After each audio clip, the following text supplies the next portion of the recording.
할렐루야. 복되고 귀한 주일입니다. 하나님 주시는 풍성한 은혜가 오늘 이날도 함께 하시기를 주님 이름으로 축원합니다.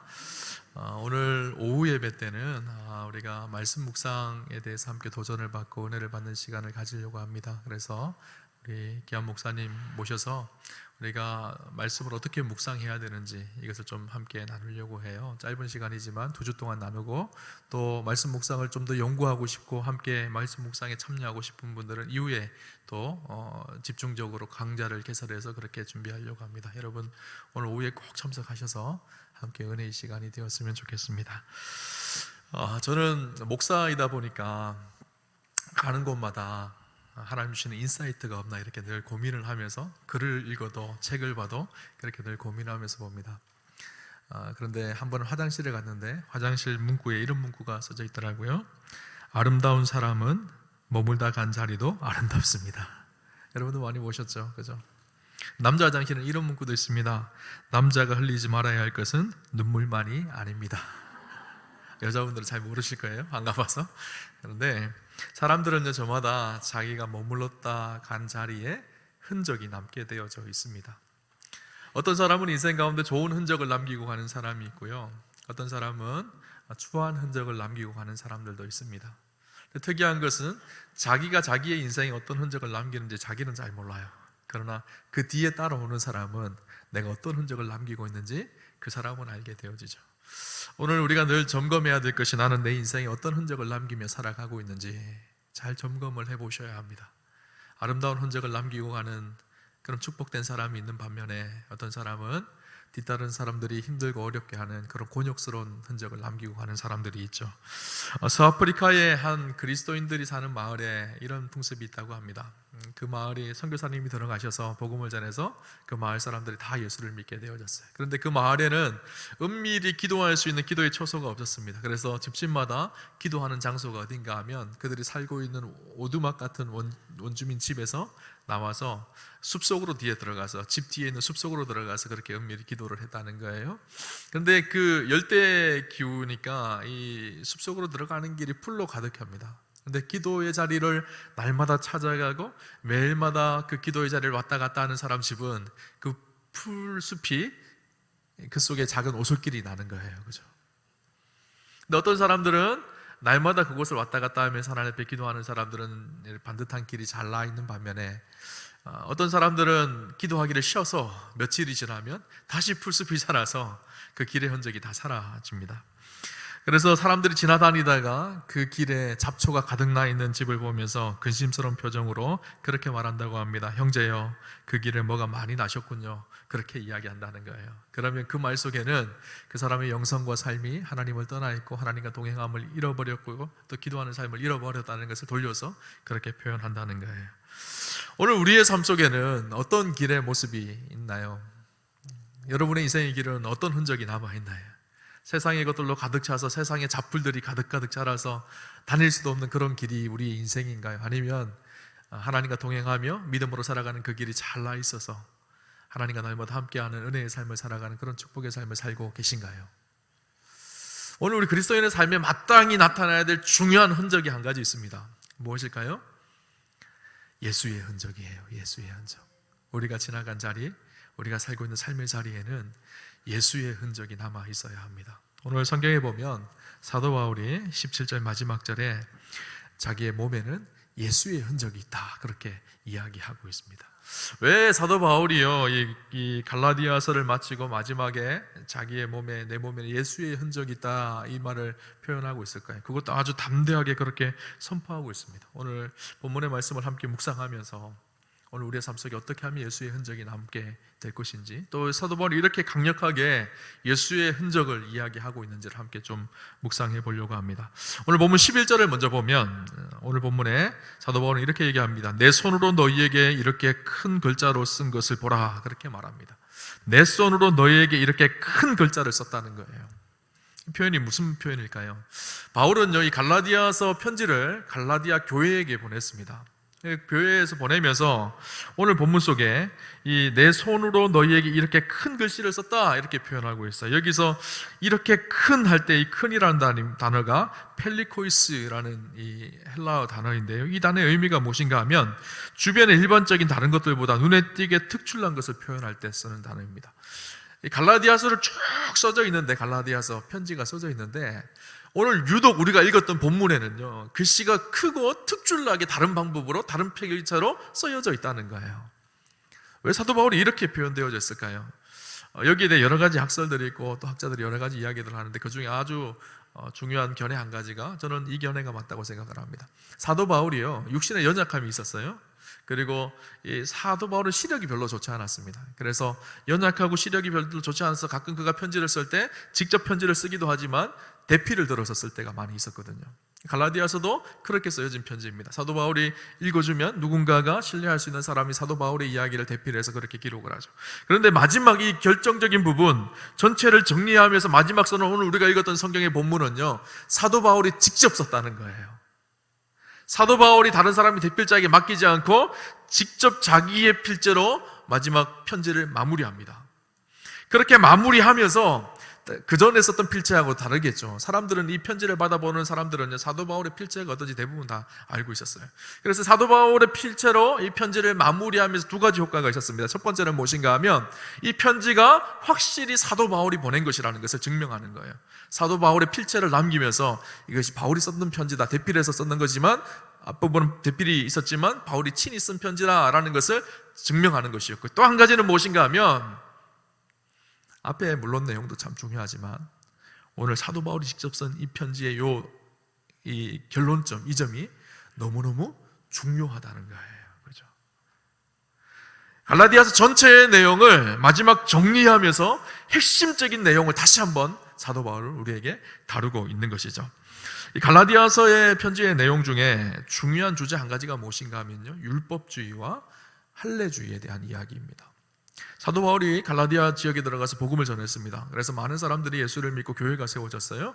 바울은 복음을 전하고 교회가 세워지면 또 다른 곳에 가서 복음을 전하는 그런 사역자였었습니다. 복음이 다 전거되어지고 교회가 세워지고 다른 장소로 갔을 때 갈라디아 교회에 대한 안 좋은 소문을 듣게 되어져요. 자기가 개척한 갈라디아 교회에 문제가 생겼다는 거예요. 그 문제가 무엇인가 하면 갈라디아 교회에 거짓 선지자, 다른 복음을 전하는 사람들이 들어와서 율법주의와 할례주의에 대해서 강조하며 예수를 믿어야 되지만 예수를 믿을 뿐만 아니라 율법을 철저히 지켜야 되고 할례를 받아야지만 구원을 받을 수 있겠다는 그런 거짓 복음을 전하는 것이 있었던 거예요. 사도 바울의 마음이 너무너무 괴로웠습니다. 할례가 무엇일까요? 이 할례라는 것은요, 유대인들이 할례를 받음으로 하나님의 백성 되어짐을 상징적으로 자기의 몸에 새기는 것이 할례입니다. 그래서 할례라는 말이 히브리어로는 브리트 밀라라는 단어인데, 이 브리트라는 말은 계약관계, 언약관계라는 말이고요, 밀라라는 말은 남성의 생식기의 표피를 잘라내는 행위입니다. 남성의 생식기의 표피를 잘라냄으로 인해서 나는 하나님과의 언약관계 속에 있는 하나님의 백성이다 라는 것을 육체에 심어놓은 흔적이 할례입니다. 그래서 이들은 할례를 굉장히 중요하게 여기고 자랑스럽게 여깁니다. 그런데 사도 바울은요, 복음을 전할 때 할례에 대한 것을 강조하지 않습니다. 왜냐하면 사도 바울이 전한 복음은요, 율법의 복음이 아니라 자유의 복음이었었어요. 예수 그리스도의 십자가의 죽으심으로 예수 그리스도의 그 은혜를 믿음으로 말미암아 구원을 얻는다는 놀라운 이 복음의 진리를 전했던 사람이 사도 바울이죠. 사도 바울이 그 은혜의 복음, 자유의 복음을 전했음에도 불구하고 다시 갈라디아 교회에 사람들이 들어와서 거짓된 진리를 전하는 거예요. 예수도 너희가 믿지만 할례도 받아야 되고 유대인들처럼 또 할례를 받을 뿐만 아니라 율법도 잘 지켜야지 너희가 구원받게 되어진다라는 것을 가르쳤던 것이죠. 사도 바울이 그것 때문에 괴로웠습니다. 그래서 오늘 읽었던 17절에 보면요, 이렇게 얘기합니다. 이후로는 누구든지 나를 괴롭게 하지 말라. 이 편지를 마무리하면서 제발 이 일로 나 좀 괴롭게 하지 말아라, 그렇게 이야기하고 있어요. 그러면서 오늘 보면 12절 13절에 그 할례주의자들에 대해서 그들이 무엇을 잘못하고 있는지를 이야기합니다. 요즘 말로 하면 팩폭하고 있어요. 팩트 폭격을 해주고 있는 거예요. 그 내용이 무엇인가 하면 그들이 할례를 받으라고 하는 이유가 무엇인가 하면 첫째는 유대인으로부터 받는 박해를 피하기 위함이라는 것입니다. 오늘 보면 12절 말씀 우리 같이 한번 읽어볼까요? 같이 보겠습니다. 무릇 육체의 모양을 내려 하는 자들이 억지로 너희에게 할례를 받게 함은 그들이 그리스도의 십자가로 말미암아 박해를 면하려 함뿐이라. 무슨 말씀인가 하면요, 당시 바울의 시대는요, 그리스도인들이 핍박을 받던 시대예요. 그 핍박의 주체가 누구인가 하면 유대인들이었습니다. 바리새인들이었어요. 바리새인들은요, 예수 믿는 사람들이 전하는 이 복음을 듣기 싫어했고 예수 믿는 것을 핍박하고 박해했습니다. 사실 사도 바울도 그랬던 사람이잖아요. 원래 사울이었을 때 예수 믿는 사람들을 핍박하러 다녔던 유대인이었어요. 사도 바울이 복음을 전하면서도 많은 곳에서 유대인들로부터 핍박을 당했습니다. 그러니까 할례주의자들은 어떤 생각을 했는가 하면, 우리가 우리의 육신의 할례를 하고 율법을 지키면 저들이 우리를 핍박하지 않겠다. 그 핍박을 벗어나게 하기 위한 한 수단으로 할례를 행하고 율법을 지키는 것을 강조했다는 거예요. 근데 이것이 잘못된 이유가 있습니다. 왜 그럴까요? 복음의 진리를 훼손하기 때문이에요. 복음의 진리가 무엇일까요? 예수 그리스도를 믿음으로만 구원을 받는다는 것이 복음의 가장 중요한 가치이고 진리였어요. 이신칭의라 그러죠. 믿음으로 의롭게 되어지는 것.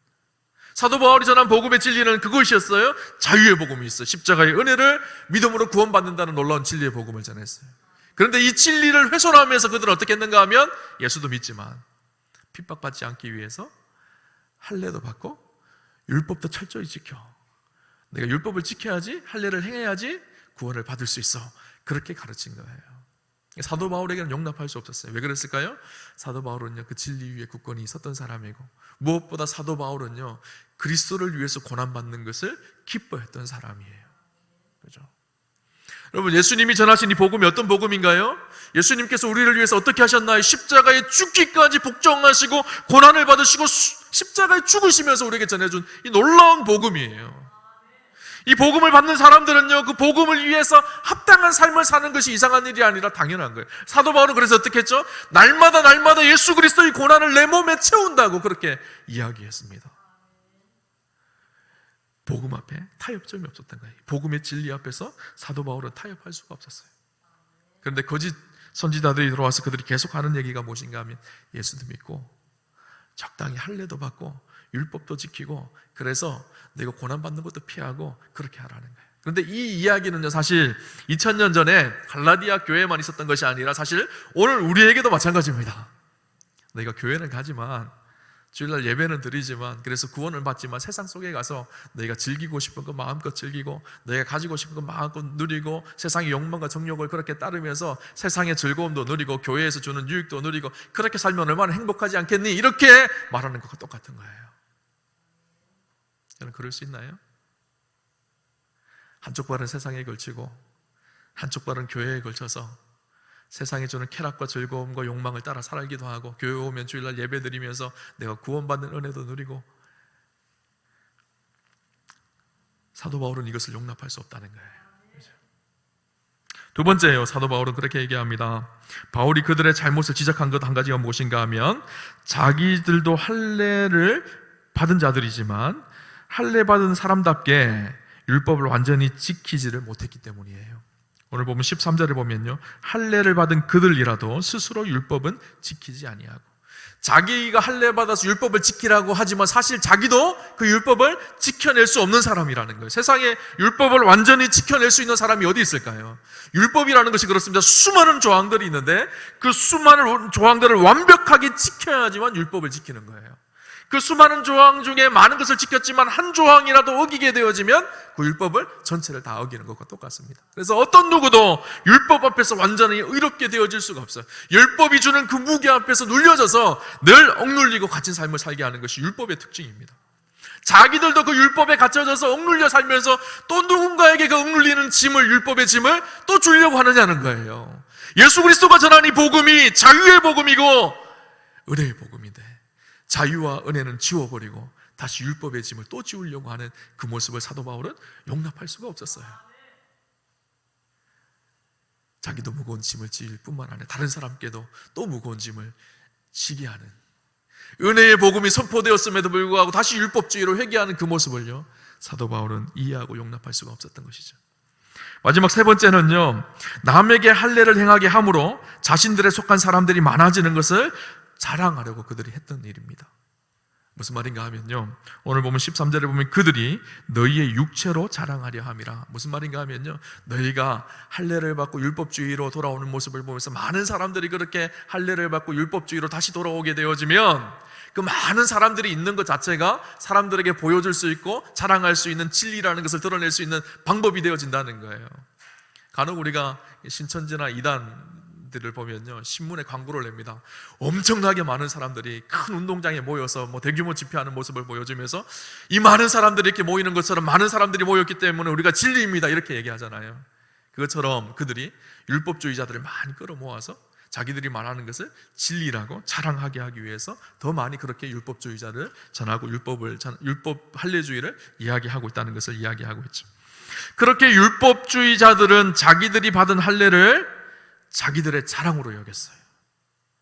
그러나 오늘 사도 바울은 우리에게 아주 명확한 이야기를 합니다. 우리가 자랑할 것은 우리의 육신에 만들어놓은 육신의 흔적인 할례가 아니라 예수 그리스도의 십자가다라고 이야기하고 있어요. 오늘 보면 14절 한번 같이 볼까요? 14절 같이 보겠습니다. 그러나 내게는 우리 주 예수 그리스도의 십자가 외에 결코 자랑할 것이 없으니 그리스도로 말미암아 세상이 나를 대하여 십자가에 못 박히고 내가 또한 세상에 대하여 그러하니라. 아멘.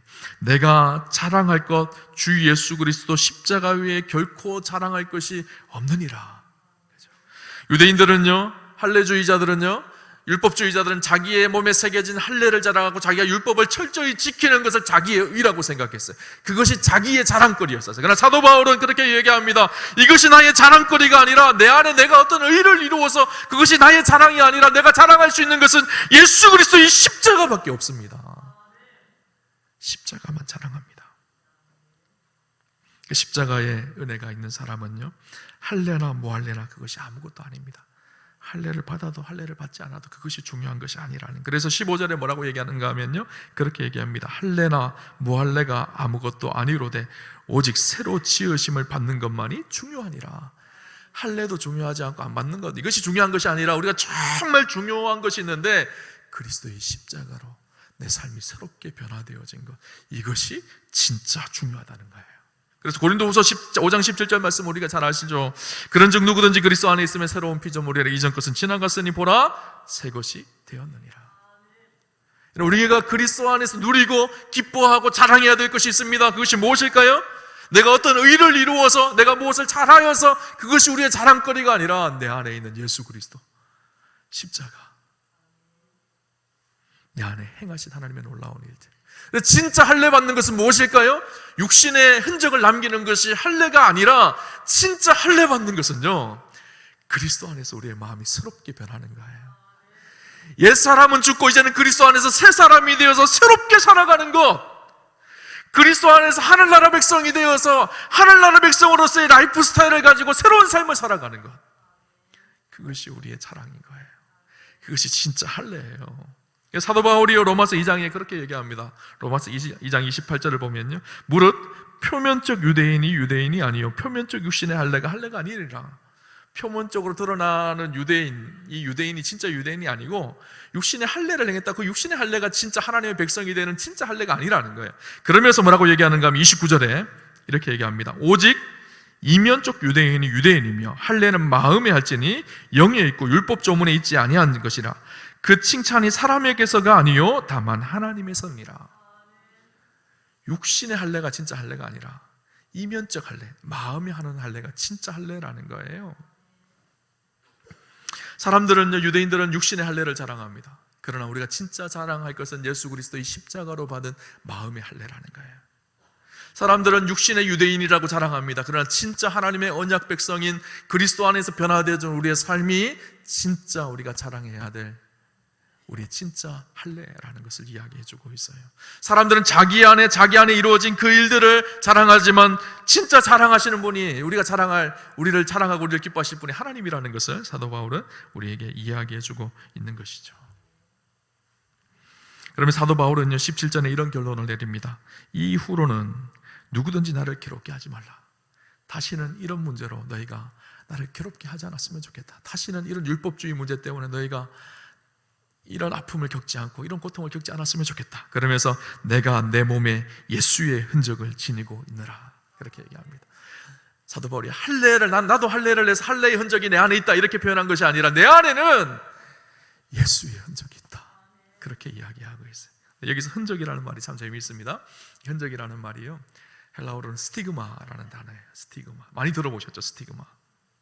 이 스티그마라는 단어는 어떤 의미인가 하면요, 노예가 종으로 끌려오면요, 그 노예에게 몸에 이 낙인을 찍잖아요. 그래서 이 사람은 이제 노예입니다.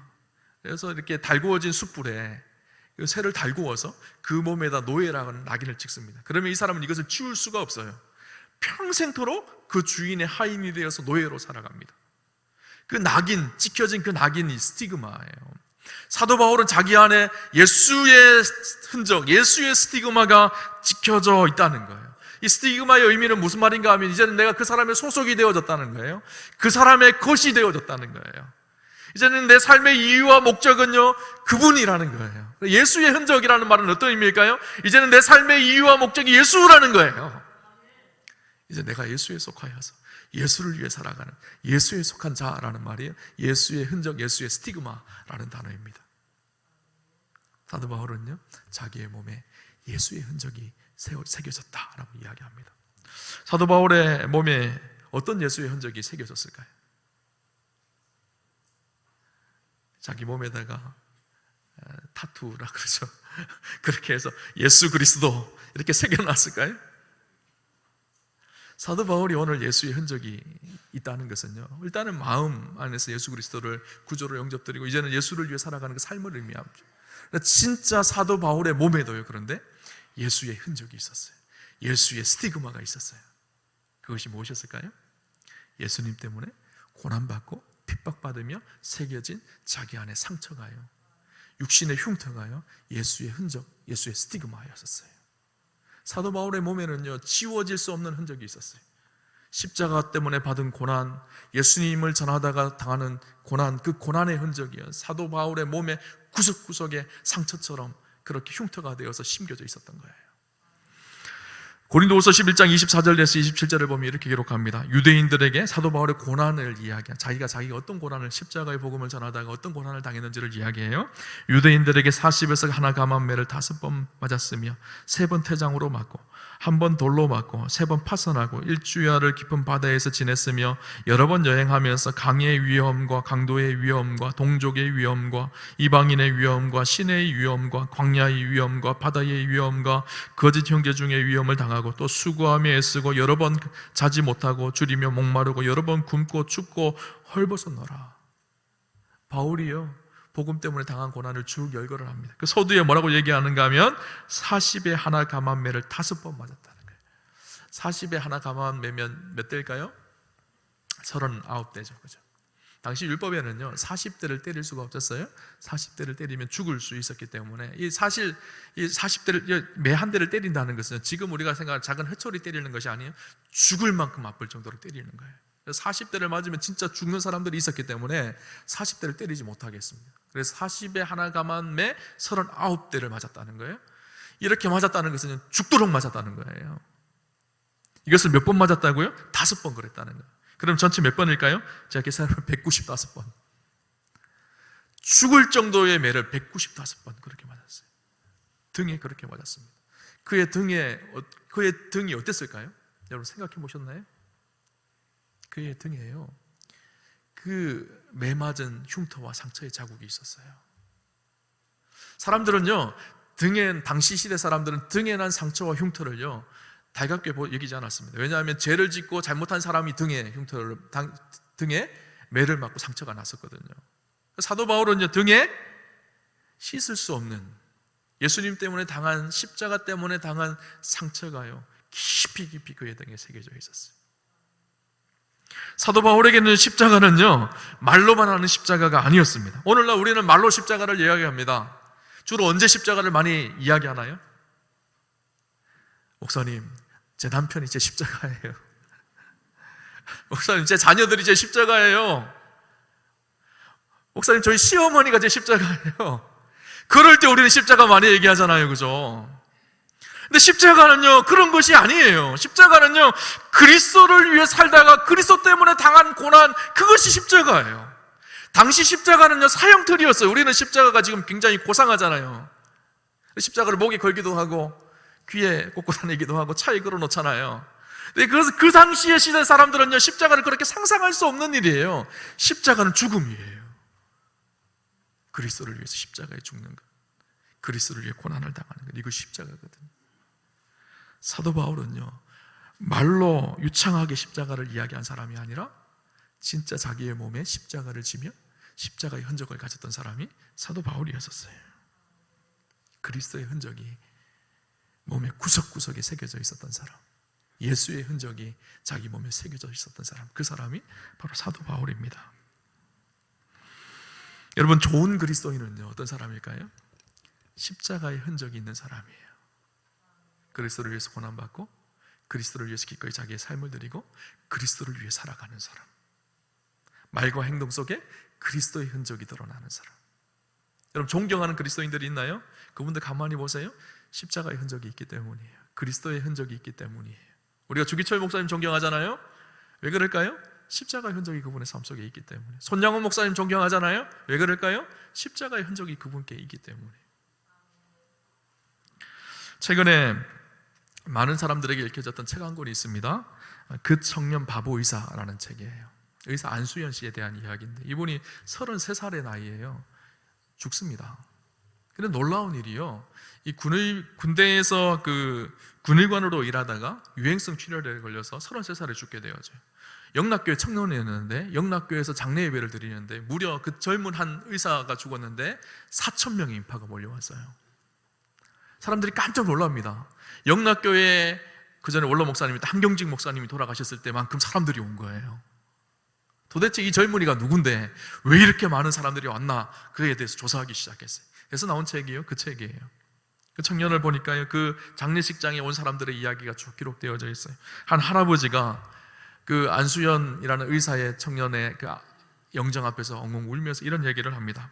나는 이 청년 의사가 근무하던 병원의 구두 수선 가게에서 구두를 닦고 있었던 사람입니다.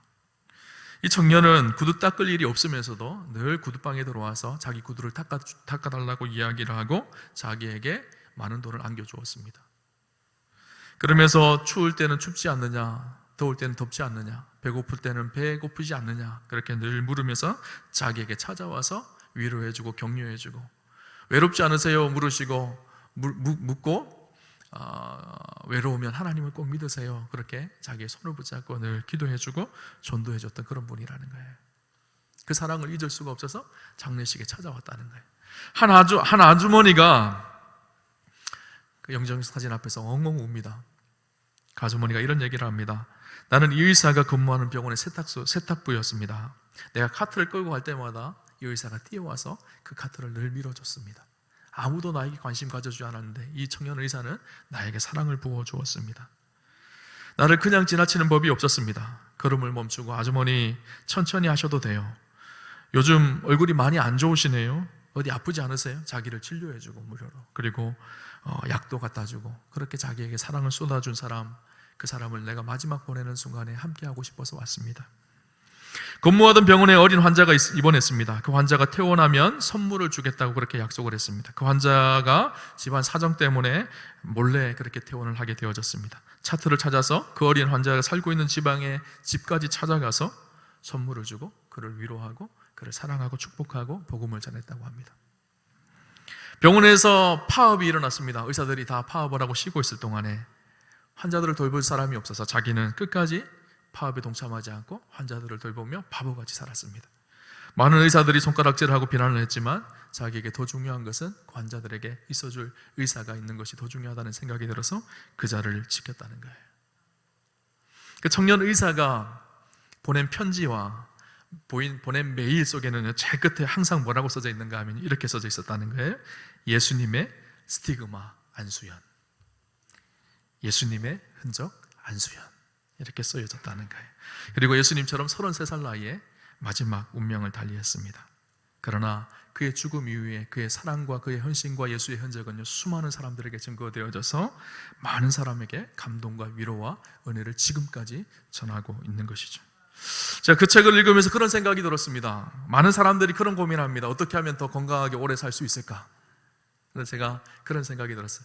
얼마나 건강하게 더 오래 사느냐보다 더 중요한 것은 내가 하나님 앞에 섰을 때 내 인생에는 어떤 흔적이 남아있느냐, 내 인생에 예수의 흔적이 남아있느냐, 아니면 온통 세상의 것으로만 가득하여서 세상의 흔적만 남아있는 인생인가. 여러분, 바보 입안이라는 책이 있는데요, 그 책에 보면 이런 얘기가 나와요. 마을 사람들이 같이 공동생활을 하는데 식사하기 위해서 마을 공동식사를 식당에서 합니다. 근데 식당에 들어올 때마다 문지기가 날마다 점검하고 체크하는 것이 있어요. 손을 내밀어서 손을 체크하는 거예요. 손을 왜 체크하는가 하면 그 마을에 룰이 하나 있는데, 룰이 무엇인가 하면 일하지 않는 사람에게는 밥을 주지 않는다는 거예요. 손을 보면서 일한 흔적이 있는지를 확인하는 거예요. 손에서 흙내음이 나는지, 손에서 땀 흘린 흔적이 있는지. 그래서 그 흔적이 있는 사람만 들어와서 식당에서 밥을 먹게 하고, 흔적이 없으면 밥을 먹지 못하게 한다는 거예요.